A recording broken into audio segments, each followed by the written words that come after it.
Be careful about this kindness. అదే radical love అంటున్నాను. ఎవరో చెప్పేదాన్ని బట్టి కాదు, దేవుడు నీకు ఇచ్చిన దాన్ని బట్టి.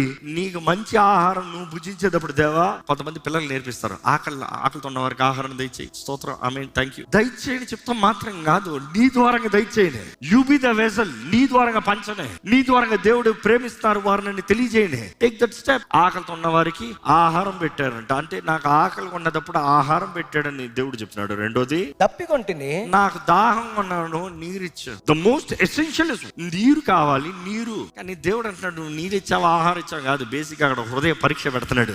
నీ హృదయం ఎలా ఉంది గమనించండి. దేవుడు మనకి ఇచ్చిన దాన్ని బట్టి మనము పంచాలనేది దేవుడు చూస్తున్నాడు. మనకి ఇచ్చిన దాన్ని బట్టి నీకు లేనిది ఎప్పుడు అమ్మని దేవుడు అడగలే, నీకు కలిగిన దాంట్లోనే. నాకు దాహం ఉన్నప్పుడు మీరు నీరు ఇచ్చారు. నెక్స్ట్ చూడండి, పరదేశిన యుంటిని, నేను పరదేశినై ఉంటిని, నన్ను చేర్చుకుంటిరి, నన్ను చేర్చుకుంటిరి.